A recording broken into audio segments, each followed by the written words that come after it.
walaupun mungkin kebenaran itu datang dari orang lain, bahkan datang dari lawan kita, bahwa dalam satu kejadian yang sama bisa jadi hukumnya berbeda tergantung niat masing-masing. Hidayah Sunnah, jalan menuju cahaya iman.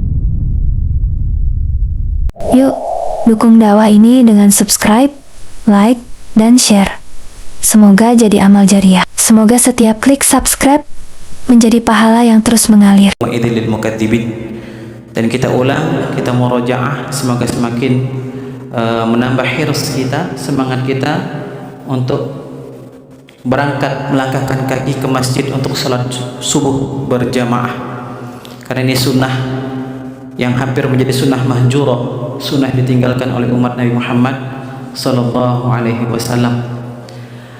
Tentunya untuk keberkahan agenda kita pada hari ini, sama-sama kita membuka dengan lafaz basmalah, bismillahirrahmanirrahim, dan kita berdoa kepada Allah Subhanahu wa taala kelancaran agenda ini dan juga kelancaran perjalanan safari dakwah Ustadz guru kita selama di Provinsi Jambi. Baik, mungkin ana sebagai pembawa acara hanya bisa menyampaikan hal ini kepada Ustadz. Falyatafaddal mashkurah. Sudah.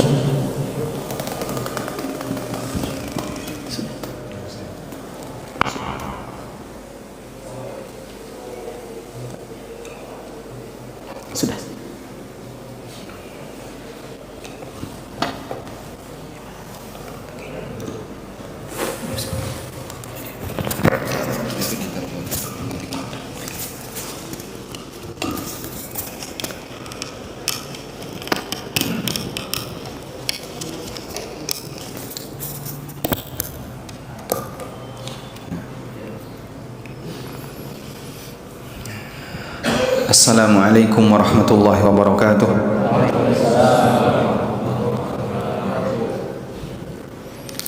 Alhamdulillahi rabbil alamin, wassalatu wassalamu ala ashrafil mursalin, nabiyina wa maulana Muhammadin wa ala alihi wa sahbihi ajma'in. Wa ashhadu an la ilaha illallah wahdahu la syarika lah, wa ashhadu anna Muhammadan abduhu wa rasuluh sallallahu alaihi wa ala alihi wa sahbihi wa man tabi'ahum bi ihsanin ila yaumiddin. Alhamdulillah, puji syukur kita haturkan kehadirat Allah Azza wa Jalla. Di kesempatan subuh yang indah ini, Allah berikan kita kemudahan untuk melakukan aktivitas yang oleh Nabi sallallahu alaihi wasallam beliau syukuri ketika beliau bangun tidur. Yang pertama, Allah jadikan kita dalam kondisi bisa bangun tidur. Yang kedua, kita bangun tidur dalam kondisi sehat walafiat. Yang ketiga, kita awali pagi kita hari ini dengan berzikir kepada Allah, beribadah kepada Allah. Nabi SAW ketika bangun tidur, salah satu di antara doa yang beliau baca, Alhamdulillahilladzi afani fi jasadi wa radda alayya ruhi wa adzinani bidzikri. Segala puji bagi Zat yang telah memberikan kesehatan bagi fisikku.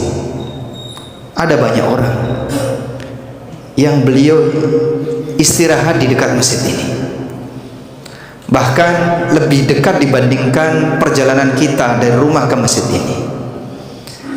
Tapi karena mereka sedang diuji dengan sakit di bangsal-bangsal kamar-kamar rumah sakit, mereka tidak bisa hadir bersama kita di masjid ini karena jasadnya tidak memungkinkan untuk diajak menuju masjid.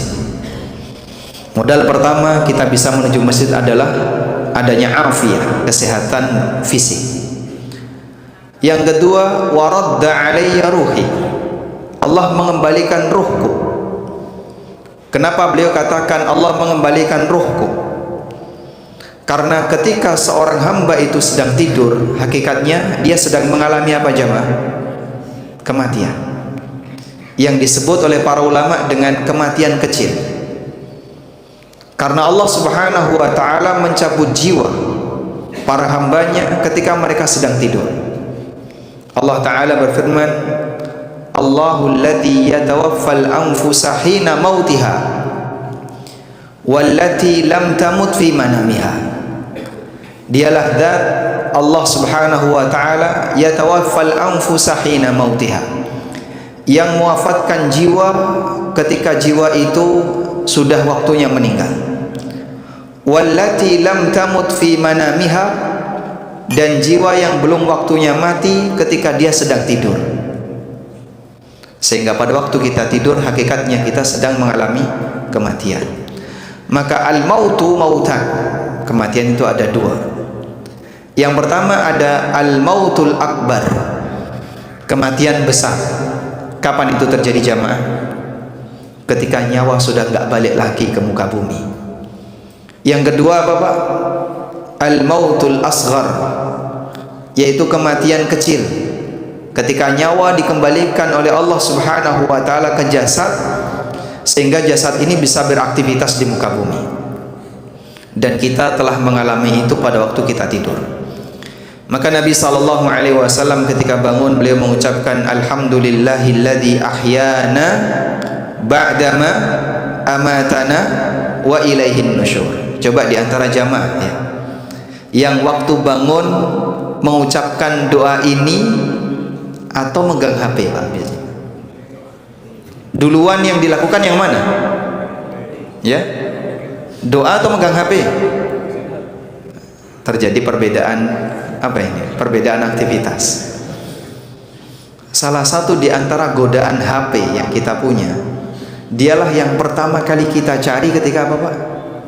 Ketika bangun tidur. Ngapain lihat HP Pak? Matiin alarm, betul sekali ya. Pertama kali yang kita pegang adalah HP ketika kita bangun tidur. Jadi sampai kita lupa untuk berdoa, sehingga pada waktu kita tidur, begitu kita bangun, pertama kali yang kita cari HP. Mungkin lihat WA dulu, matiin alarm, atau lihat jam, dan seterusnya. Coba kita ganti kebiasaan semacam ini. Begitu kita bangun, pertama kali yang kita lakukan adalah berzikir terlebih dahulu.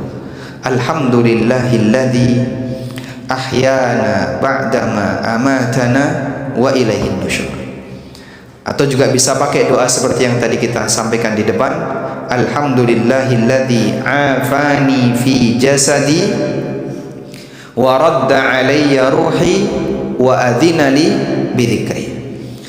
Yang ketiga, Nabi SAW setelah mengatakan wa radda alayya ruhi, dan dialah zat yang mengembalikan arwahku, karena ketika tidur kita wafat sesaat. Yang ketiga, wa adzina li bidzikri, dan beliau mengizinkanku untuk berzikir kepadanya. Beliau katakan wa adzina li, dan Allah mengizinkanku, sebab izin Allah itu ada dua. Izin Allah ada yang disebut dengan al-idznus syar'i, izin syar'i. Yang dimaksud izin syar'i itu apa? Semua perintah Allah baik yang statusnya wajib maupun sunnah, itu disebut dengan izin syar'i. Yang kedua ada yang disebut dengan al-idznul kauni, izin berupa takdir. Apa itu izin kauni? Semua kejadian yang ada di muka bumi ini, semua kejadian yang ada di alam raya ini, itulah izin kauni. Dan ketika beliau mengatakan wa adzina li bidzikri, dan Allah mengizinkanku untuk berzikir kepadanya, berarti di sini yang terjadi itu izin syar'i atau izin kauni? Yang mana jamaah? Izin syar'i atau kauni? Dua-duanya. Karena yang pertama, zikrullah itu termasuk di antara amalan yang diperintahkan oleh Allah. Dan yang kedua, beliau dimudahkan oleh Allah untuk melakukannya sehingga zikrullah itu terjadi. Berarti ini juga izin kauni. Baik, walhamdulillah, tiga nikmat itu jamaah semuanya memilikinya. Di sini ada yang sakit Pak? Yang sakit boleh pulang duluan. Kita dalam kondisi sehat walafiat. Yang kedua, dimudahkan oleh Allah untuk salat subuh, berzikir. Bahkan tadi ada yang sudah salat tahajud. Yang ketiga, Allah Subhanahu wa taala mengembalikan arwah kita sehingga kita bisa beraktivitas. Jamaah di belakang Allah Subhanahu wa taala, apa yang istimewa dari salat subuh? Al-Hafidz Ibnu Katsir rahimahullah menyebutkan, bahwa dalam setiap manusia itu ada 4 malaikat yang selalu mengiringinya, sehingga kemanapun kita berada, Anda di masjid, di jalan, di kendaraan, di pasar, di tempat kerja, dimanapun kita berada, selalu diiringi oleh 4 malaikat yang menyertai kita. 2 malaikat pencatat amal yang disifati oleh Allah dalam Al-Quran, ma yalfidhu min qawlin illa ladaihi raqibun atid. Tidak ada satupun lafaz yang keluar dari manusia kecuali di sisinya ada malaikat yang raqibun, yang selalu mengawasi, atidun, yang selalu hadir, nggak pernah absen. 2 berikutnya adalah malaikat penjaga yang dia menjaga di bagian depan dan belakang manusia. Yang ini disebutkan oleh Allah Subhanahu wa taala di surat Ar-Ra'd. Allah taala berfirman, lahu mu'aqibatun min baini yadayhi wa min khalfi yahfazunahu min amrillah. Allah memiliki malaikat mu'aqibat min baini yadayhi wa min khalfi, yang menjaga manusia dari arah depan dan dari arah belakang. Yahfazunahu min amrillah, mereka menjaga manusia atas perintah dari Allah Subhanahu wa taala. Siapa malaikat muakibat ini? Disebutkan dalam hadis yang sahih riwayat Muslim, Rasulullah sallallahu alaihi wasallam pernah bersabda, yata'aqabuna fikum malaikatum bil-laili wa malaikatum bin-nahar. Ada malaikat yang silih berganti menjaga kalian. Ada malaikat di waktu malam dan ada malaikat yang menjaga di waktu siang. Jadi jaganya berapa shift jamaah? Berapa shift? 2. Ada shift malam dan ada shift siang. Subhanallah. Inilah perhatian yang diberikan oleh Allah Subhanahu wa taala kepada hambanya. Teman-teman yang kerja di rumah sakit ya, pasien itu dijaga nggak Pak? Atau dibiarin? Pasien itu dijaga nggak? Dijaga. Ketika pasien itu dijaga, mereka dijaga berapa jam Pak? 24 jam. Makanya ada karyawan shift malam, ada karyawan shift siang. Perhatian yang diberikan oleh Allah, bahkan rumah sakit ada 3 shift ya, karena manusia kerja 8 jam. Perhatian yang diberikan oleh Allah Subhanahu wa taala kepada para hambanya, Allah kasih penjagaan ini manusia. Kenapa dijaga? Karena manusia itu makhluk yang lemah. Potensi bahaya di sekitarnya luar biasa, baik yang kelihatan dan yang tidak kelihatan. Anda ketika berada di kendaraan, ada nggak potensi bahaya Pak? Banyak sekali. Kita ketika di jalan, potensi bahayanya ada nggak Pak? Banyak sekali. Itu yang kelihatan. Yang nggak kelihatan ada nggak Pak? Banyak sekali. Potensi penyakit yang nggak kita lihat, virus yang tidak kita lihat, itu masih terukur dengan ilmu yang bisa dijangkau oleh manusia. Ada juga potensi yang sama sekali gaib, yaitu kejahatan dari jin dan setan. Maka andaikan manusia nggak dijaga oleh Allah, cepat mati. Tapi Allah Subhanahu wa taala ngasih penjagaan kepada mereka, sehingga apa yang belum ditakdirkan oleh Allah tidak akan mengenai manusia. Sebagai nama prinsip yang diajarkan Nabi SAW, wa'lam annama akhta'aka lam yakun liyusibak. Sadarilah apa yang tidak akan mengenai dirimu, annama akhta'aka, apa yang belum ditakdirkan untukmu, lam yakun liyusibak, tidak akan mengenai dirimu. Sehingga meskipun seisi masjid ini misalnya Pak pengen membunuh satu orang, tapi satu orang ini belum ditakdirkan oleh Allah untuk mati, mungkin nggak dia terbunuh?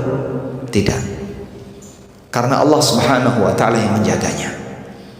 Maka jamaah yang Allah Subhanahu wa taala, Allah jaga manusia sebagai perhatian yang Allah berikan kepada hambanya, sehingga kalau memang belum waktunya mendapatkan musibah, dia nggak bakalan terkena musibah. Rasulullah sallallahu alaihi wasallam katakan, yata'aqabuna fikum malaikatun bil laili wa malaikatun bin nahar. Ada dua malaikat yang mereka silih berganti menjaga kalian di waktu malam dan di waktu siang. Terus bagaimana prosedur pergantiannya? Nabi sallallahu alaihi wasallam melanjutkan dalam keterangannya, yajtami'una fi salatis subhi wa salatil asri. Mereka berkumpul ketika salat subuh dan ketika salat asar. Fayas'uduna alladhina batu fikum. Lalu malaikat yang tinggal bersama kalian di waktu malam mereka naik. Kemudian turun malaikat yang bertugas untuk berjaga di waktu siang. Beliau kutip salah satu kejadian. Pada waktu subuh, mereka yang berjaga di waktu malam naik menuju Allah Subhanahu wa taala. Lalu malaikat yang berjaga di waktu siang turun, kumpulnya ketika jamaah salat subuh. Mereka yang naik menuju Allah, fayas'aluhum wa huwa a'lamu bihim. Allah bertanya kepada mereka meskipun Allah lebih tahu tentang kondisi hambanya. Kenapa Allah tanya, Pak? Padahal Allah Maha tahu. Fungsinya apa, Pak? Pertanyaan Allah itu fungsinya adalah sebagai saksi untuk melihat bagaimana jawaban hambanya, sehingga jawaban hambanya inilah yang akan menjadi saksi atas ketetapan Allah Subhanahu wa taala. Fayas'aluhum wa huwa a'lamu bihim. Allah bertanya kepada mereka meskipun Allah lebih tahu tentang kondisi hambanya. Bagaimana pertanyaan Allah kepada malaikat ini? Allah bertanya, kaifa taraktum ibadi? Bagaimana kondisi terakhir para hambaku ketika kalian tinggalkan mereka? Apabila Bapak Ibu sedang melaksanakan ibadah salat, baik yang bapak-bapak salat subuh secara berjamaah di masjid, yang ibu-ibu salat di rumah, jawaban indah akan disampaikan oleh malaikat ini. Tarakna ibadakum wa atainahum wa hum yusallun. Aku tinggalkan mereka ya Allah, dan aku datangi mereka wahum yusallun ketika mereka sedang salat. Kita sebagai seorang muslim tentu menghendaki laporan yang baik pada saat kita dilaporkan kepada Allah Subhanahu wa taala. Anda ketika bekerja ada supervisor enggak? Ada. Bisa jadi ada sebagian karyawan yang dia itu PDKT dengan supervisor. Tolong dong nanti kalau buat laporan ke saya, foto saya pas lagi melayani pasien. Kalau pas lagi ngerokok, duduk-duduk di kantin, jangan difoto ya. Fotonya pas apa? Pas apa, Pak? Pas sedang kerja. Sampai kadang ada sebagian orang itu yang mengkondisikan, tolong ya, saya sedang acting, tolong difoto, tolong difoto. Sehingga kadang dia tidak melakukan sesuatu, dia laporkan sedang melakukan sesuatu. Ketika dilaporkan ininya adalah versi ideal. Subhanallah, hamba Allah Subhanahu wa taala pada waktu dia melaksanakan salat subuh secara berjamaah atau tepat waktu, dan salat asar secara berjamaah dan tepat waktu, maka Allah Subhanahu wa taala akan melaporkan, malaikat akan melaporkan kejadian ini kepada Rabb-Nya. Tarakna ibadakum wa atainahum wa hum yusallun. Aku tinggalkan mereka ya Allah, dan aku datangi mereka ketika mereka sedang salat. Subhanallah. Maka jemaah belakang Allah Subhanahu wa taala, di surat Al-Isra Allah menyebut salat subuh itu sebagai salat yang disaksikan. Kenapa disaksikan? Siapa yang menyaksikan jemaah? Para malaikat. Aqimis salata liduluki syamsi ila ghasaqil lail. Tegakkanlah salat liduluki syamsi ila ghasaqil lail, sejak mulai matahari tergelincir, ila ghasaqil lail, sampai waktu tengah malam. Wa Qur'an al-fajri, dan lakukanlah Quran di waktu fajar. Dalam ayat ini ada berapa salat yang disebutkan? Ada berapa salat yang disebutkan? Ada berapa? 3 atau 2? Aqimis salata liduluki syamsi ila ghasaqil laili wa Qur'an al-fajr. Ada berapa salat yang disebutkan? 3. Pertama apa? Dulu kusyamsi itu kapan Pak? Matahari tergelincir itu kapan? Matahari tergelincir Pak, zuhur. Matahari tergelincir adalah waktu salat zuhur.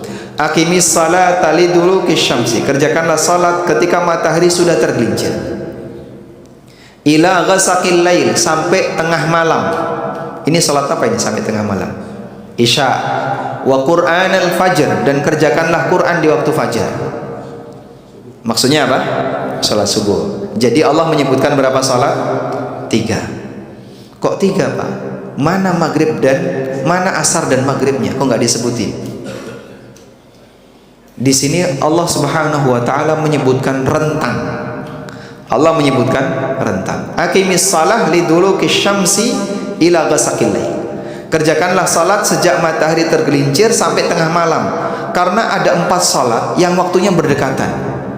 Zuhur, asar, maghrib, isya. Itu waktunya berdekatan. Ada 1 salat yang waktunya berjauhan. Subuh. Subuh dengan zuhur berapa jam? Sekian jam. Lebih lama dibandingkan yang lain. Kemudian isya dengan subuh berapa jam? Nah, disinilah ulama menjelaskan bahwa waktu terakhir sholat isya itu bukan sampai subuh, tapi yang lebih tepat adalah sampai tengah malam. Karena subuh itu sholat yang terpisah waktunya dengan yang lain. Makanya sholat subuh tidak bisa dijamak dengan sholat apapun. Biasanya teman-teman yang kerjanya kesiangan, subuhnya dijamak dengan sholat apa? Duha, Masya Allah. Padahal sholat subuh nggak bisa dijamak. Nah, jadi Allah Subhanahu wa taala sebutkan rentang yang berdekatan. Aqimis salata liduluki syams, dimulai dari tergelincirnya matahari, salat duhur, ila ghasaqil lail, sampai tengah malam, yaitu waktu akhir salat isya. Makanya yang jaga shift siang atau yang jaga shift malam, kalaupun Anda menunda salat isya, maksimal waktu yang boleh Anda ngerjakan salat isya adalah sampai jam 12. Lebih dari itu berarti terhitung sebagai orang yang disebutkan oleh Allah, fawailun lil musallin alladzina hum an salatihim sahun. Dia berdosa. Sehingga jaga pelaksanaan salat isya, puncaknya sampai tengah malam. Kemudian Allah Subhanahu wa taala katakan wa Qur'anal fajr, dan Quran di waktu fajar. Kenapa disebut Quran di waktu fajar? Karena ketika sholat subuh kita dianjurkan untuk memperpanjang bacaan Al-Quran. Sehingga yang sholat subuh, imamnya kalau bisa yang hafalan Qurannya banyak. Tujuannya apa? Biar bacaan Qurannya panjang. Nah, kemudian Allah Subhanahu wa taala mengatakan inna Qur'anal fajri kana masyhuda, sesungguhnya Quran di waktu fajar itu disaksikan. Yang dimaksud dengan Quran di waktu fajar disaksikan adalah disaksikan oleh para malaikat. Maka kalau sekali lagi ketika kita ingin posisi kita dilaporkan kepada Allah Subhanahu wa taala dalam kondisi baik, pastikan yang bapak-bapak salat subuh berjamaah, yang ibu-ibu walaupun sholat di rumah, kalau bisa sholat subuhnya dikerjakan jam berapa?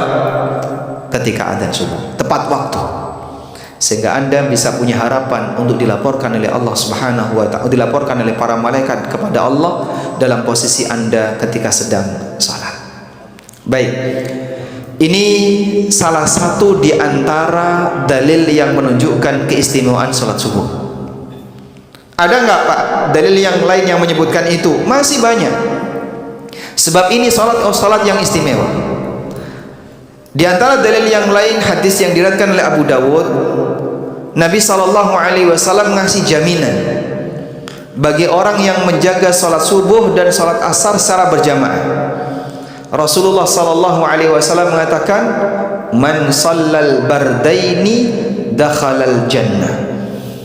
Barang siapa yang sholat di 2 waktu dingin, maka dia akan masuk surga. Apa yang dimaksud dengan sholat di 2 waktu dingin? Yang pertama sholat subuh, yang kedua sholat asar. Asar itu waktu dinginnya siang. Dan subuh adalah waktu dinginnya malam. Nabi SAW ngasih jaminan, man sallal bardaini dakhalal jannah. Barang siapa yang salat di dua waktu dingin, maka dia akan masuk surga. Maka jaga dua ini jamaah. Kalaupun Anda sangat sibuk, tolong salat asar jangan sampai ketinggalan jamaah. Di rumah sakit ada nggak kebijakan ketika salat 5 waktu boleh salat di masjid? Yang laki-laki boleh ya, walhamdulillah, itulah yang Anda syukuri. Ada sebagian di antara karyawan yang mereka kadang bekerja di lingkungan islami, tapi dia nggak mau islami. Jadi sudah dikasih kesempatan, silahkan ketika adzan berkumandang karyawan boleh sholat di masjid berjamaah, tapi karakter dia memang nggak suka dengan itu. Padahal ada banyak Pak karyawan yang kerja di beberapa perusahaan umum yang dia tidak menghargai agama secara maksimal. Ketika adzan asar berkumandang, karyawannya mau sholat ke masjid, itu dipinalti Pak. Ini orang pengen lingkungan yang baik, tapi berada di tempat yang kurang menghargai agama. Makanya kalau ada karyawan di lingkungan islami, kok ternyata karakternya nggak sejalan dengan itu, ini berarti orang yang tidak bersyukur kepada Allah Subhanahu wa Ta'ala dengan lingkungan yang baik yang telah Allah berikan kepadanya. Jadi bisa Anda lakukan hisab pada pribadi, teman-teman karyawan yang ada di rumah sakit misalnya. Saya sudah dikasih kesempatan untuk kajian, tapi kenapa saya malas untuk belajar? Kadang kan ada kajian yang diselenggarakan oleh rumah sakit, diselenggarakan oleh perusahaan, karyawannya diminta untuk ngaji, itu berat hati. Pak, di tempat yang lain, di perusahaan yang lain ada karyawan yang pengen ngaji, nggak boleh sama perusahaannya. Anda sudah dikasih fasilitas pendidikan, tapi tidak Anda manfaatkan dengan maksimal. Sayang, Pak. Berarti orang seperti ini tidak bisa mensyukuri nikmat Allah. Sudah dikasih lingkungan kerja yang baik, tidak dia maksimalkan. Ada nggak yang kayak gitu Pak? Banyak. Masya Allah. Saya berharap jawabannya nggak ada.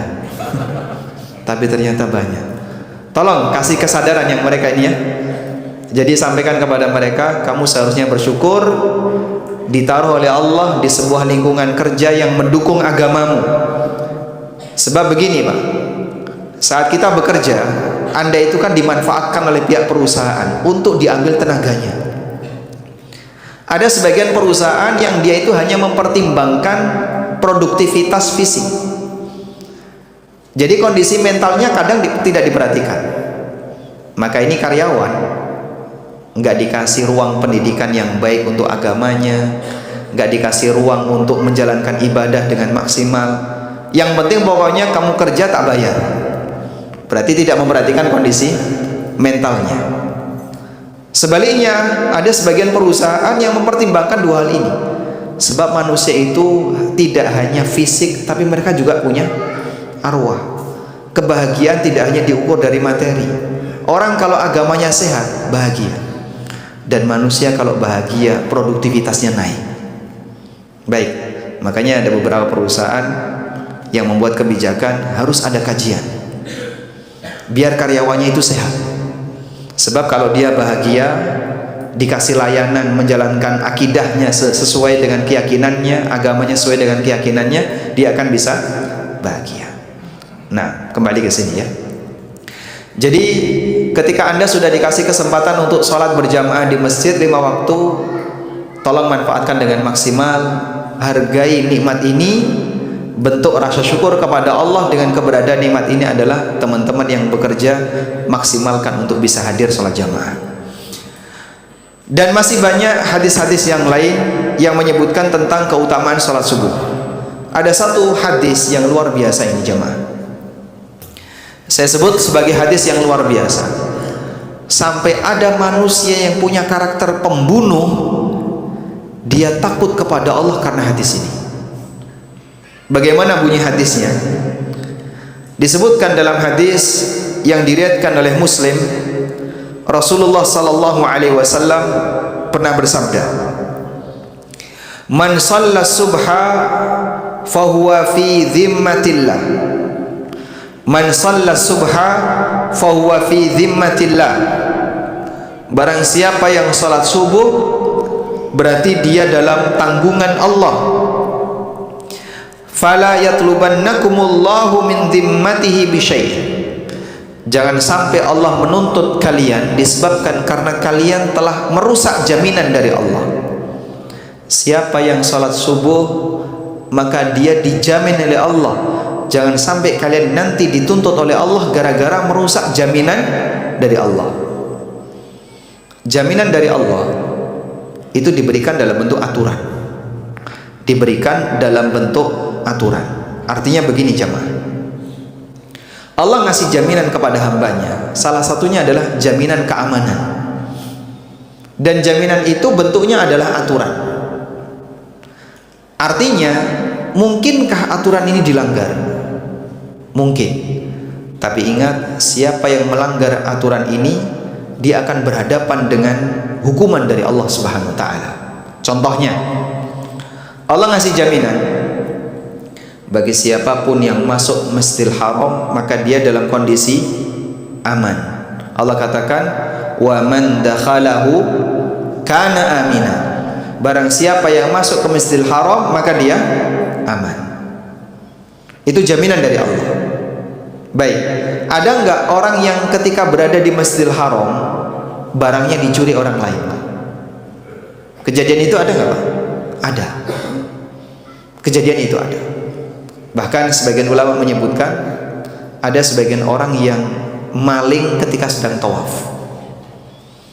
Jadi pada saat dia tawaf, kadang dia ngambil dompet orang, kadang ngambil HP orang, dan kejadian itu ada. Baik, Pak, katanya Allah mengatakan bahwasanya siapa yang masuk ke Masjidil Haram pasti dia dalam kondisi aman. Wa man dakhalahu kana amina. Siapa yang masuk ke dalam Masjidil Haram maka dia aman. Ini nyatanya ada orang masuk Masjidil Haram dan dia kemalingan. Di mana jaminan Allah Subhanahu wa taala? Maka jawabannya adalah jaminan yang diberikan oleh Allah di sini bukan jaminan fisik. Bukan berarti kemudian ada makhluk yang selalu menyertai kita kayak satpam atau bodyguard atau pasukan pengamanan sehingga ketika kita berada di Masjidil Haram apapun gerakan kita diawasi oleh pasukan ini. Enggak kayak gitu, Pak. Tapi maksudnya adalah Allah berikan aturan yang ketat di sini. Sehingga siapa yang melanggar keamanan di sini dia akan berhadapan dengan aturan Allah Subhanahu wa taala, dia akan berhadapan dengan hukuman dari Allah Subhanahu wa taala yang sangat berat. Karena Allah sudah kasih jaminan. Yang ada di sini harusnya dikasih keamanan. Maka jangan kalian ganggu keamanannya. Contoh yang lain. Janin itu diberi keamanan oleh Allah. Janin itu diberi jaminan keamanan oleh Allah. Apa jaminan keamanan Allah untuk janin? Sebutkan satu ayat yang menyebutkan jaminan keamanan dari Allah untuk janin. Ada yang bisa nyebutin? Yang bisa jawab boleh pulang duluan. Allah Ta'ala berfirman, "Tsumma ja'alnahu fi qararin makin." Kemudian aku jadikan nutfah itu berada di qararin makin, di tempat yang kuat. Maksudnya apa, Pak? Janin yang berada di dalam rahim ibunya. Rahim itu kuat atau lemah, jamaah? Rahim itu kuat atau lemah? Secara fisik kuat. Orang kalau latihan fisik gitu ya, biasanya yang dipukul apanya, Pak? Hah? Yang dipukul apa? Perutnya. Baik. Allah katakan dalam Al-Quran, "Tsumma ja'alnahu fi qararin makin." Kemudian janin itu ditaruh oleh Allah di tempat yang kuat. Wahai istriku, saya mau latih kamu. Pas lagi hamil, dipukul perutnya, kira-kira gimana? Bayangin aja, kita sudah nggak sanggup. Kamu ini ngerusak. Ada nggak orang yang menggugurkan janinnya? Banyak. Dokter bisa melakukannya, bisa pakai obat, bisa pakai alat dan seterusnya. Loh, katanya Allah jadikan janin itu berada di qararim makin, di tempat yang kokoh. Kenapa bisa dirusak? Itu maksudnya aturan. Sehingga kalian wahai manusia, ketika Allah sebutkan bahwa janin itu berada di tempat yang kokoh, jangan kamu ganggu. Ganggu dia berarti berhadapan dengan Allah Subhanahu wa taala. Karena Allah telah tegaskan bahwa Allah ngasih jaminan janin ini, sehingga Allah taruh dengan Allah katakan berada di tempat yang kokoh. Maka orang yang sengaja menggugurkan kandungannya atau orang yang merusak kandungan orang lain, maka dia berarti merusak jaminan dari Allah Subhanahu wa taala. Dia akan berhadapan dengan Allah Subhanahu wa taala. Tayyib.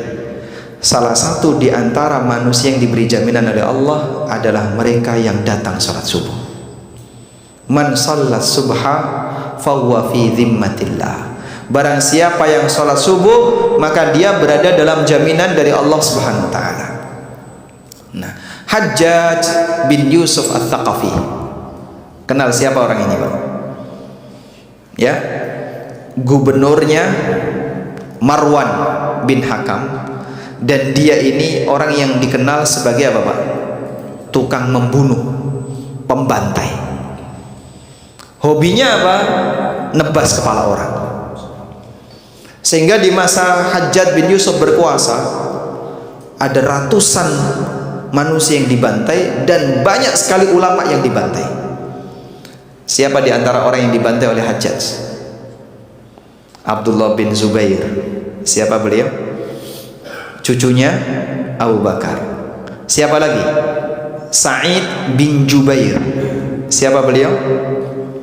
Gurunya, muridnya Ibnu Abbas radhiyallahu anhu, ahli tafsir di kalangan tabi'in. Dan masih banyak daftar nama-nama tabi'in yang mereka dibunuh oleh Hajjaj bin Yusuf Ats-Tsaqafi. Suatu ketika Hajjaj itu ingin membunuh seseorang. Si A sudah menjadi target, dia TO, target operasi. Maka saat si A ini mau dibunuh, ada seorang ulama yang menghalangi, namanya Salim bin Abdullah bin Umar bin Khattab, cucunya Ibnu Umar, cucunya Umar bin Khattab radhiyallahu anhu. Dia putranya Abdullah bin Umar. Salim bin Abdullah bin Umar bin Khattab, cucunya Umar bin Khattab. Dihalangi oleh Salim. Loh, kenapa kok dihalangi? Sebentar, saya tanya dulu ke dia. Kemudian Salim tanya ke orang ini, hal shallaita subha fi jama'atin? Wahai fulan, kamu salat subuh secara berjamaah? Fulan ini menjawab, iya. Kemudian dia bilang kepada Hajjaj, jangan kau bunuh dia. Fa innahu fi dhimmatillah. Orang ini dalam jaminan dari Allah Subhanahu wa taala. Kalau kau berani bunuh dia, kau berani nangkap dia, kau berani menyakiti dia, kau berhadapan dengan jaminan dari Allah. Sehingga bagaimana mungkin kau akan berhadapan dengan orang yang qad ajarahullah, yang telah diberi jaminan keamanan dari Allah Subhanahu wa taala. Bahaya besar. Kau akan berhadapan dengan Allah Subhanahu wa taala. Subhanallah. Sampai seorang pembunuh, Pak, takut berhadapan dengan orang yang rajin salat subuh berjamaah. Karena orang seperti ini mendapatkan apa? Jaminan keamanan dari Allah Subhanahu wa taala. Barangkali ada di antara kita ketika ke masjid harus menempuh perjalanan yang menakutkan. Saya kalau lewat malam kayak gini gelap, mungkin ada harimau yang mengintai. Masya Allah. Katanya di Jambi banyak harimau ya? Hah? Oh, di hutan, bukan di kota. Oh, ya. Jadi dia ketakutan, sehingga ketika mau jalan ke masjid deg-degan. Tawakal Allah, berjalan ke masjid. Silakan berangkat ke masjid. Karena Allah Subhanahu wa taala memberikan jaminan melalui nabinya sallallahu alaihi wasallam, man shalla subha fi jama'atin fahuwa fi dhimmatillah. Barang siapa yang salat subuh secara berjamaah, maka dia berada dalam jaminan dari Allah Subhanahu wa taala. Baik. Selanjutnya, jamaah di belakang Allah Subhanahu wa taala, keutamaan berikutnya bagi orang yang melaksanakan sholat subuh secara berjamaah, berangkat menuju masjid. Sholat subuh itu sholat yang gelap atau terang, Pak? Gelap. Andaikan nggak ada lampu, Pak, suasana sholat subuh itu nggak kelihatan muka. Digambarkan oleh Aisyah radhiyallahu anha, Nabi SAW ketika selesai sholat subuh, kunna fi ghalas, kami dalam kondisi waktu ghalas. Waktu ghalas itu apa? Semburat hitamnya masih dominan di waktu malam, kegelapan malamnya masih dominan, sampai muka itu nggak bisa kelihatan. Makanya orang munafik ketika subuh ngapain? Nggak hadir di masjid. Kenapa mereka nggak hadir? Karena nggak kelihatan. Buat apa datang ke masjid sementara nggak di absen? Sementara niatnya orang munafik ketika datang ke masjid tujuannya apa, Pak? Mencari pengakuan. Oh, si A datang, si B datang, kayak karyawan dia. Ketika datang ke masjid niatnya apa? Biar fingerprint. Biar terabsen dia. Oh, ada si A, ada si B, ini karyawan yang rajin. Padahal mungkin bisa jadi hatinya berontak. Saya sebenarnya pengen nggak datang ke masjid. Istirahat siang, keluar dari rumah sakit, bukannya ke masjid, ke kantin. Cuman Pak Direktur lagi ngimami. Dan biasanya kalau beliau ngimami itu sambil ngeliatin siapa karyawannya yang nggak hadir, itu sambil dilihatin. Malu dia kalau nggak hadir. Maka dia datang tujuannya apa? Mencari pengakuan. Dan itu karakter orang munafik di zaman Nabi SAW. Mereka hadir di masjid dalam rangka mencari pengakuan.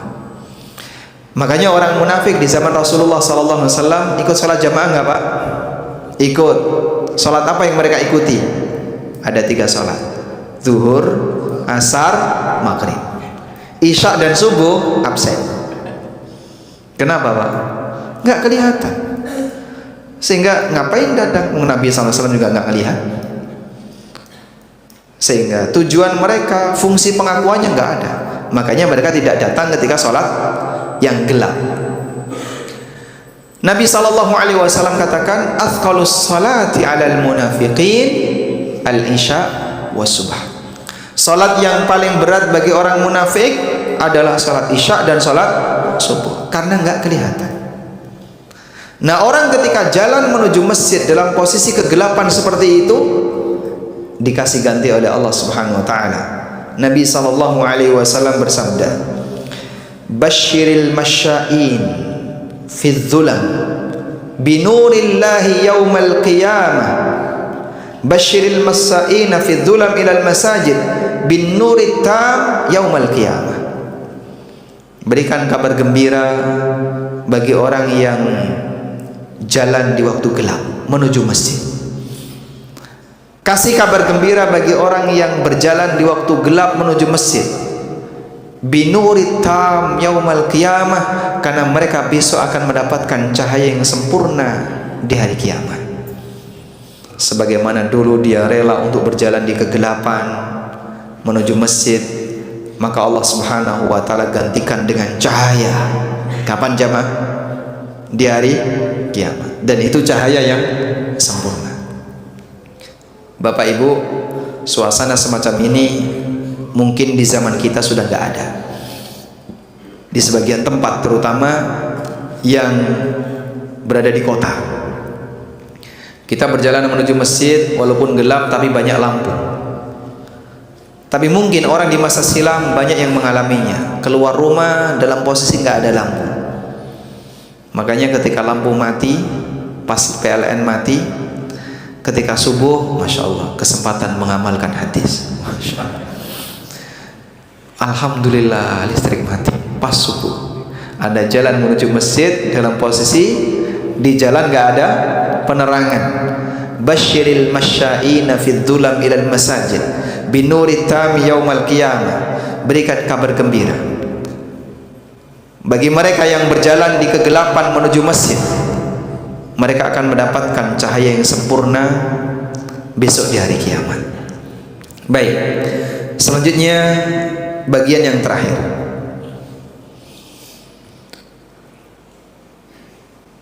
Nabi SAW menyebutkan sisi keutamaan bagi orang yang hadir ketika sholat isya dan sholat subuh, di mana mereka diberi pahala oleh Allah Subhanahu wa taala seperti melaksanakan qiyamul lail, seperti melaksanakan salat tahajud. Rasulullah sallallahu alaihi wasallam bersabda, "Man shallal isya'a fi jama'atin faka'annama qama nisfal laili."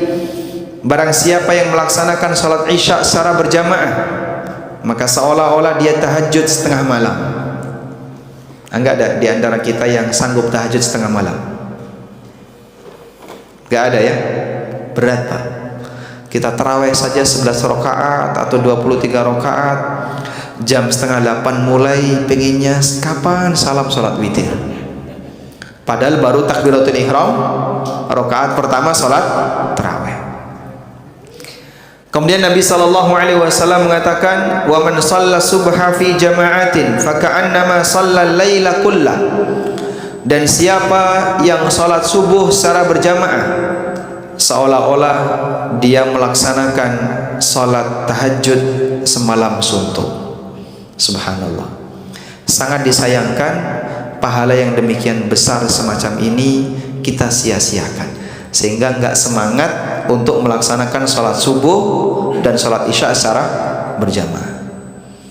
Makanya mungkin jamaah teman-teman yang fisiknya kuat, dia bisa ngangkat barber 10 kilo, ngangkat apa lagi yang berkilo-kilo, tapi ketika subuh nggak bisa ngangkat benda yang beratnya cuma 3 gram, kelopak mata, karena dia nggak sanggup untuk bangun melaksanakan ibadah di waktu malam. Wallahu ta'ala alam. Demikian yang bisa kita sampaikan, semoga bermanfaat. Ada tanya jawab nggak? Ada ya. Baik, sisa waktu kita masih berapa menit lagi? Sampai 6.15. Sekarang jam 6:08, berarti 7 menit lagi ya. Nah, ditambah sampai 6:20. Wassallallahu ala nabiyina Muhammadin wa ala alihi wa sahbihi wasallam. Ahsan yang kita pakai kertas atau langsung? Silakan. Ada saya Mbak. Ini door prize. Baik. Alhamdulillah, jazakallah khair Ustaz atas materinya. Semoga bermanfaat untuk kita semua. Baik ikhwah, mungkin kalau ada yang mau bertanya secara langsung dibolehkan, tapi kalau bisa yang umum, jangan sampai menyangkut perkara pribadi ya. Tidak melayani curhat di sini. Mungkin ada yang mau bertanya, kita sampai 6.20. Boleh angkat tangan. Baik. Assalamualaikum warahmatullahi wabarakatuh. Waalaikumsalam warahmatullahi wabarakatuh. Apakah dengan Allah untuk orang tersebut itu termasuk untuk orang yang tersebut di rumah, tapi dia lagi? Tapi dia lagi yang di rumah, apakah mendapat jaminan dari Allah? mendapat jaminan. Iya. Baik. Cukup Bapak? Baik. Ada pertanyaan ya. Untuk jaminan yang diberikan oleh Allah bagi orang yang sholat subuh, apakah berlaku bagi laki-laki yang sholat subuh di rumah karena uzur? Nah, kalau nggak ada uzur, laki-laki yang sholat subuh di rumah ini statusnya apa? Laki-laki yang soleha ya.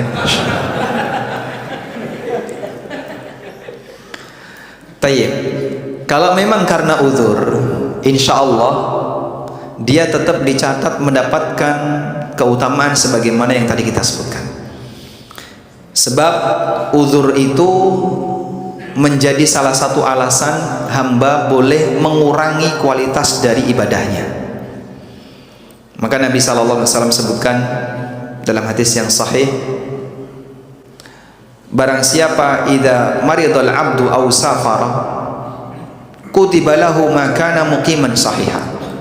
Apabila seorang hamba itu sedang sakit atau sedang safar, sehingga dia tidak bisa melaksanakan kegiatan rutin yang dia lakukan, maka dicatat untuknya pahala sebagaimana ketika dia sehat dan tidak sedang safar. Sehingga misalnya Bapak Ibu punya kebiasaan puasa sunnah Senin Kemis, lalu suatu ketika Anda sakit, kemudian tidak puasa, maka tetap dicatat mendapatkan pahala puasa. Kenapa? karena orang ini tidak berpuasa sebabnya bukan malas, tapi sebabnya karena sakit. Andaikan tidak sakit, maka insya Allah dia akan berpuasa. Namun ketika itu dia punya udzur sakit sehingga dia tidak bisa berpuasa. Allah Subhanahu wa taala mengatakan, illal ladzina amanu wa 'amilus solihati falahum, coba lanjutkan, falahum ajrun ghairu mamnun, kecuali orang yang beriman dan beramal saleh, mereka dapat pahala yang ghairu mamnun. Apa yang dimaksud dengan ghairu mamnun? Yang enggak pernah putus. Allah kasih pahala bagi orang yang beriman dan beramal saleh dengan cara seperti Allah ngasih pahala untuk nabinya sallallahu alaihi wasallam. Allah mengatakan tentang nabinya sallallahu alaihi wasallam, wa innalaka la ajran ghaira mamnun, dan kau Muhammad mendapatkan pahala yang ghairu mamnun, yang tidak pernah putus. Nabi Muhammad sallallahu alaihi wasallam dapat pahala yang tidak pernah putus. Kenapa? Karena beliau yang pertama kali mengajarkan agama ini kepada umat, sehingga siapapun yang mengamalkan agama ini maka beliau dapat apa, Pak? Pahalanya. Sehingga Rasulullah sallallahu alaihi wasallam yang pertama kali mengajarkan kita baca Fatihah, maka beliau dapat pahala Fatihah setiap kali kita membaca Fatihah. Makanya nggak perlu, Pak, dihadiahkan untuk Nabi sallallahu alaihi wasallam. Ila hadiratil Mustafa Al-Fatihah, kami hadiahkan kepada Nabi SAW Al-Fatihah. Itu nggak perlu. Kenapa nggak perlu? Saya katakan nggak perlu karena Anda ketika membaca Al-Fatihah otomatis beliau mendapatkan pahalanya. Sehingga sampai sebagian ulama itu mengatakan aneh ketika ada orang yang menghadiahkan amalnya kepada Nabi SAW. Kenapa dia nggak memikirkan dirinya?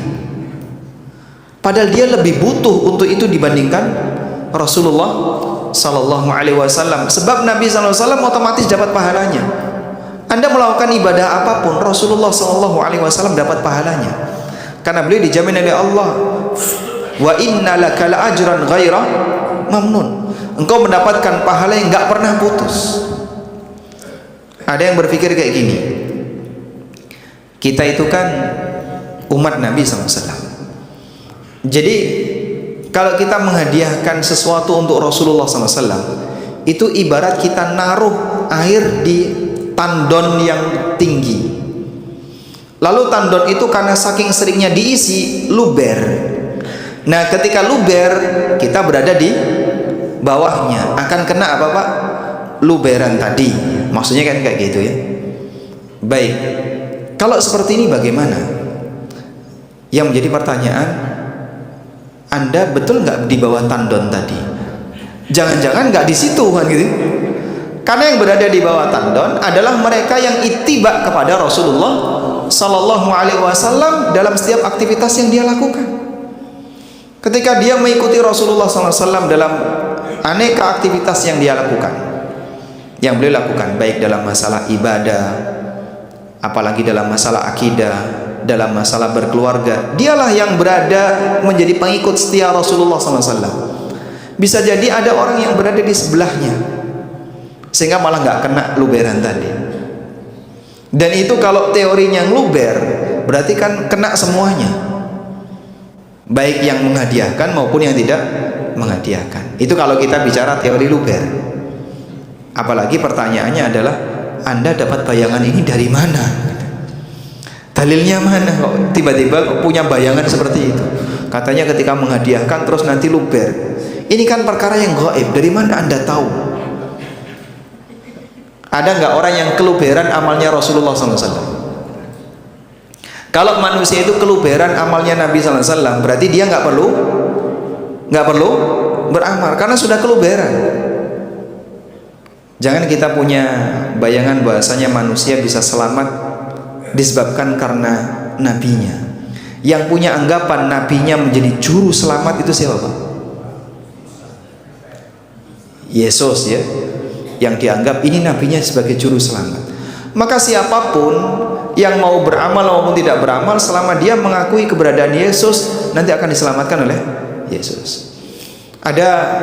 Ini ada di YouTube, mungkin Anda bisa cari ya. Seorang pendeta di Amerika, dia buka forum konsultasi syariah Nasrani. Ya betul Pak, dan itu lewat telepon, dan ada videonya. Saya pernah nonton video itu. Forum konsultasi syariah, tapi agama Nasrani, entah dia Protestan atau Katolik. Kemudian ada orang yang nelpon, dan itu di video, direkam dan videonya diupload. Ada orang yang nelpon, orang ini tanya, kenapa kalian meyakini bahwasanya Nabi Yesus itu disalib? Terus si pendeta ini bilang, dia itu disalib untuk menebus dosaku, dosamu, dan dosa semua umat manusia. Lalu penelpon ini tanya balik, apakah termasuk beliau akan menebus dosanya orang-orang yang menyalib beliau? Apakah termasuk beliau akan menebus dosanya orang-orang yang menyalib, yang melakukan tindakan penyalipan terhadap beliau? Jawaban si pastor ini, iya, termasuk. Kemudian tanya lagi si penelpon ini, apakah juga termasuk beliau akan menebus dosanya kaum muslimin pengikut Muhammad? Pastor ini bilang tidak. Si penelpon kaget, loh apa dosanya si pengikut Muhammad kok nggak dapat keselamatan? Padahal mereka kan tidak pernah berbuat jahat kepada Yesus. Yang berbuat jahat kepada Yesus kalian katakan dapat penebusan dosa, yang nggak pernah berbuat jahat kepada beliau, kenapa kalian nggak katakan yang sama? Salah kita kepada Nabi Yesus apa Pak? Ada Pak? Ada Pak? Nggak ada. Apakah kita pernah melakukan kejahatan kepada beliau? Nggak ada. Pastor tuh bingung, diam dia bingung dia.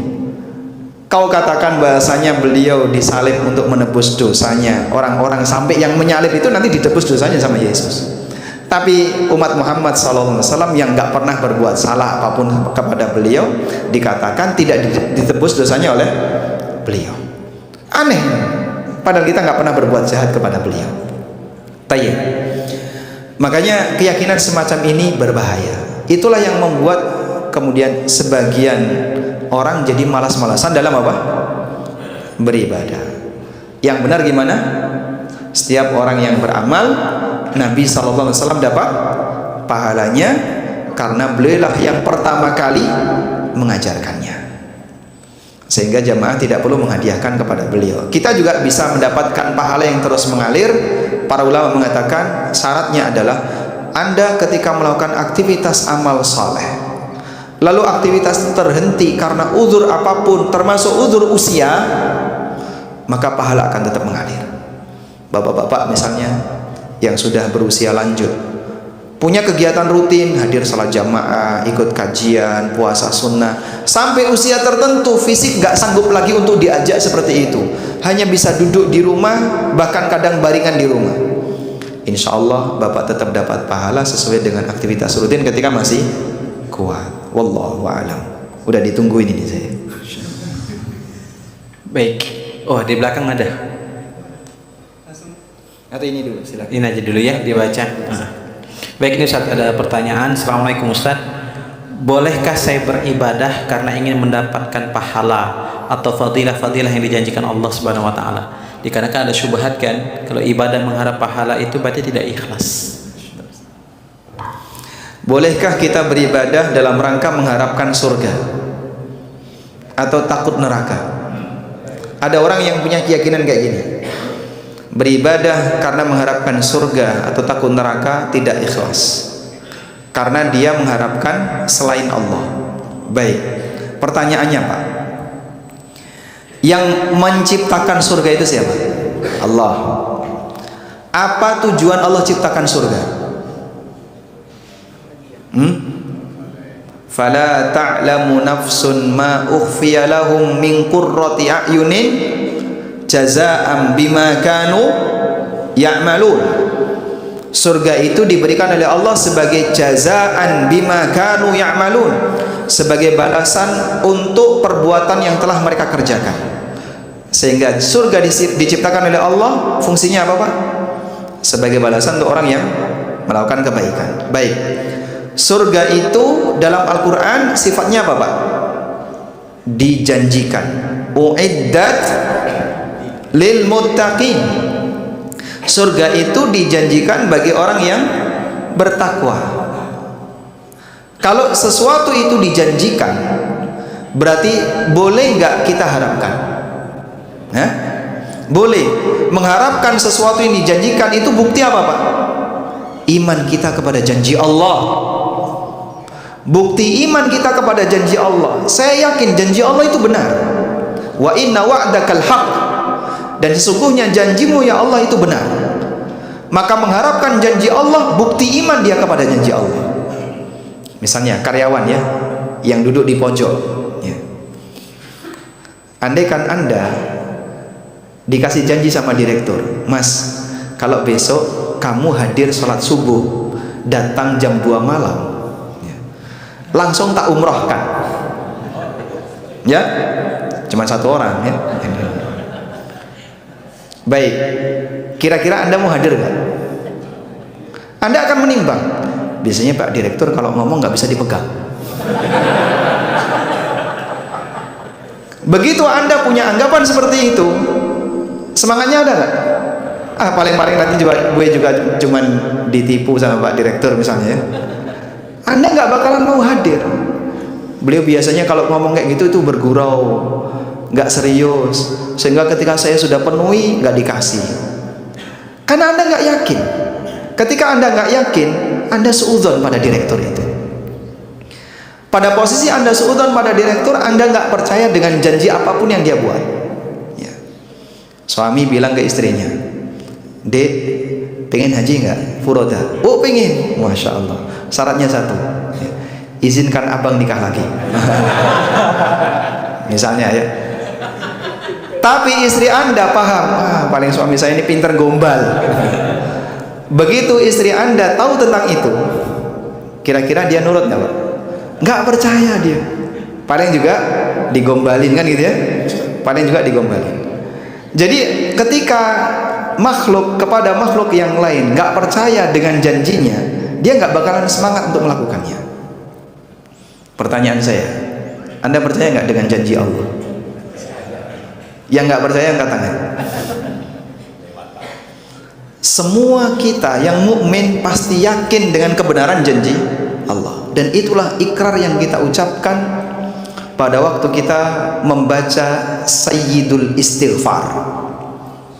Tolong yang hafal Sayyidul Istighfar angkat tangan. Baik, silakan dibaca Pak. Allahumma anta rabbi.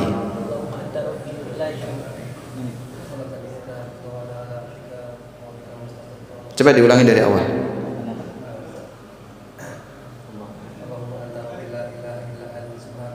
La ilaha illa ana, subhanallah.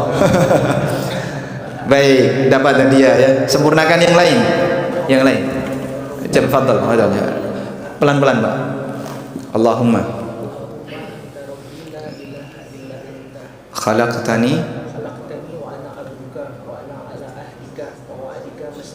Baik, coba lihat kalimat. Khalaqtani wa ana abduka. Terus kalimat lanjutannya apa? Wa ana ala ahdika wa wa'di. Apa sih makna kalimat ini? Wa ana ala ahdika wa wa'di. Itu adalah bentuk pernyataan komitmen kita di hadapan Allah. Engkau telah menciptakanku ya Allah. Wa ana abdu, dan aku adalah hambamu. Wa ana ala ahdika, dan aku masih berkomitmen dengan perjanjianmu kepadaku, yaitu kita ditugaskan untuk apa? Ibadah. Ahdullahi lana, perjanjian Allah untuk kita adalah alastu bi rabbikum qalu bala syahidna. Bukankah aku adalah Rabb kalian? Lalu kita mengatakan pada waktu kita dalam posisi masih berada dalam alam arwah, qalu bala syahidna. Mereka mengatakan kami bersaksi ya Allah. Itulah ahdullah kepada kita. Wa wa'dika, dan aku masih yakin dengan komitmenku bahwasanya janjimu benar. Mastata'tu, semampu aku ya Allah. Sehingga kita menyatakan komitmen itu di hadapan Allah bahwa janji Allah itu benar. Maka kalau kita meyakini janji Allah itu benar, buktikan keyakinanmu dengan menaruh harapan kepada janji itu. Sehingga dari sini ketika kita yakin bahwa surga itu benar adanya, dan kita yakin surga itu dijanjikan oleh Allah dan janji Allah benar adanya, maka ya konsekuensinya adalah jadikan itu sebagai harapan. Harapan itu adalah bukti bahwasanya Anda yakin janji Allah itu benar. Walhamdulillah. Nah. Baik. Tadi yang di belakang, boleh? Silakan. Berdiri biar dilihat Ustaz. Ini dari pesan pertanyaan ini untuk menguatkan bagi ikhwan kita. Saya pernah bicara sama rekan satu mazhab sama kita. Satu madhab, Ya. Syafi'iyah atau Hambali? Atau Hanafi? Betul. Dilanjutkan. Syafi'iyah, Syafi'iyah. Di satu di Medan, satu di Jambi. Masalah sholat subuh. Ini ada yang menyampaikan Ustaz kita juga, tapi dia tidak bisa menyebutkan nama. Terus masalah Anies dan Rasul Tentang salat syuruk. Iya, itu sering. Kalau saya sama Sohi adalah Nabi yang mengatakan itu tadi haji sebenarnya semua. Terus dia setelah itu tidak ada lagi tentang sholat subuh. Nah di rekonya di situ. Yang namanya adalah kalau keyakinan kita itu harus Sohi. Tata caranya mohon dijelaskan. Baik. Apakah kita tetap dulu di sholat subuh atau boleh? Tidak dalam ramalan. Makasih. Masya Allah, barakallahu fikum. Baik. Jadi beliau bertanya mengenai hukum salat syuruk. Tolong bedakan dua ini ya. Bedakan dua ini. Penting untuk bisa memahami dan mendudukan perbedaan pendapat berkaitan dengan salat syuruk. Kalau Anda bertanya tentang keberadaan dan anjuran salat syuruk, jawabannya semua ulama sepakat salat syuruk itu dianjurkan. Karena itu kebiasaan Rasulullah SAW. Nabi SAW selesai subuh, beliau tidak langsung meninggalkan masjid, tapi ngapain Pak? Beliau berzikir di mana? Di masjid. Beliau pulang kapan? Ketika matahari sudah terbit. Beliau sholat bersama sahabat juga sholat, kemudian beliau baru pulang. Dan itu menjadi kebiasaan mereka. Sehingga ketika waktu pagi, kebiasaan mereka setelah sholat subuh tidak langsung meninggalkan masjid, tapi berzikir, bertahan sampai matahari terbit. Dan sholat syuruk itu adalah sholat duha pertama. Sholat syuruk itu sholat duha pertama. Apa bedanya sholat duha dengan sholat syuruk?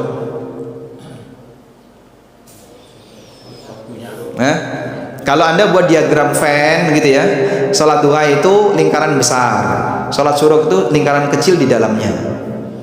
Sehingga sholat syuruk itu salah satu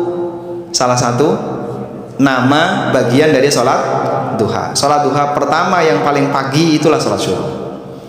Sebutan sholat duha itu banyak. Ada sholat awabin. Kapan sholat awabin? Sholat duha di waktu mendekati mau duhur ya, sebelum matahari berada di tengah. Nah, sehingga ada sholat syuruk, ada sholat awabin. Itu nama-nama dari sholat duha. Maka kalau disebut apakah sholat syuruk itu disyariatkan, ya, sholat duha disyariatkan enggak? Disyariatkan. Dan itu dengan sepakat ulama bahwasanya sholat duha disyariatkan. Artinya diizinkan secara syar'i, bukan amal yang mengada-ada. Yang kedua adalah mengenai keutamaan sholat syuruk.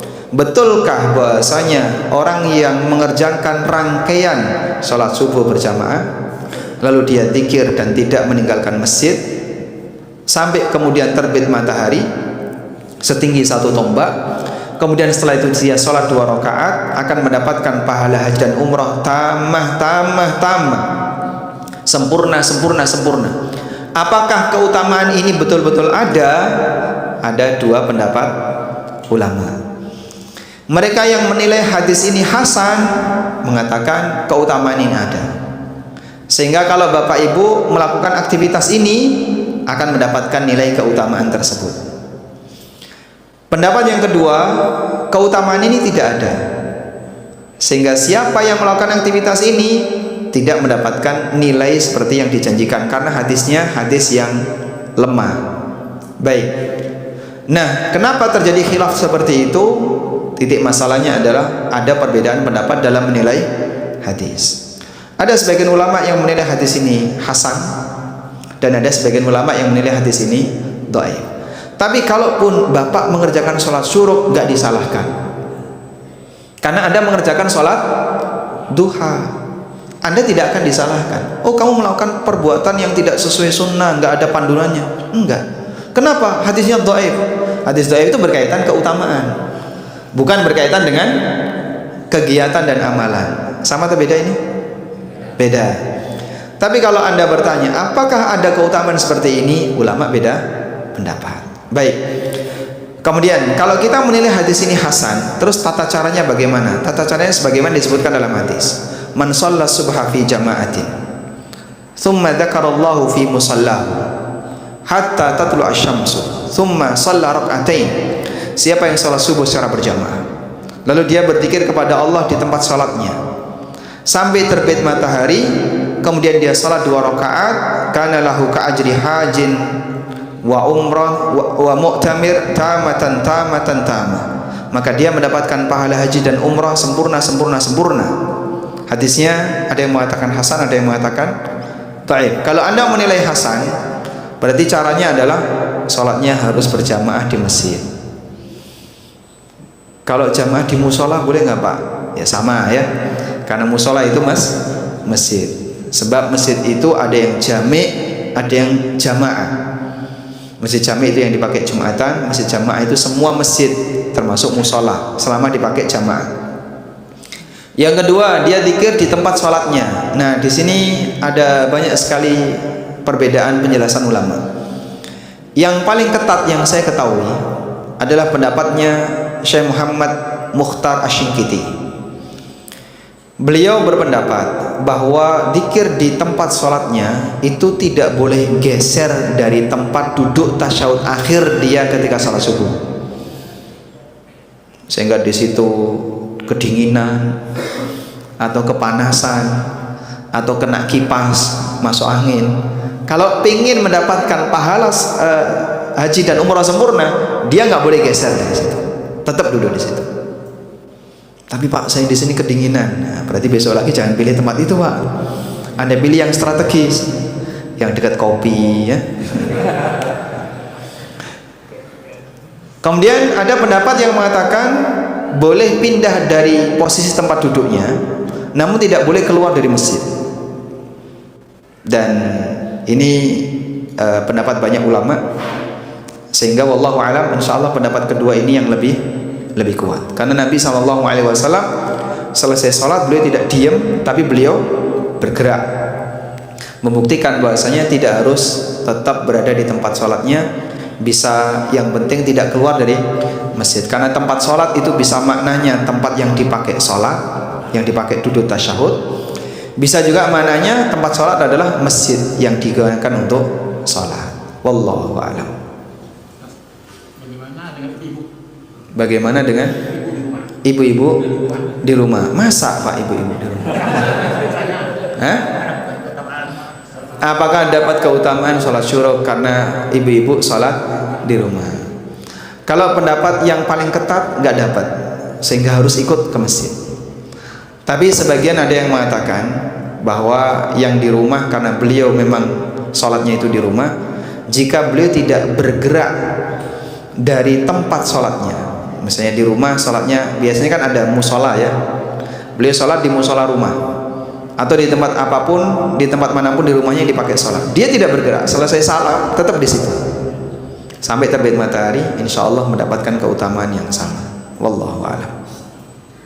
Alhamdulillah, jazakallahu khairan Ustaz atas segala materinya faedah hari ini. Pertemuan kita hari ini dicukupkan karena insya Allah kita akan melanjutkan agenda pembinaan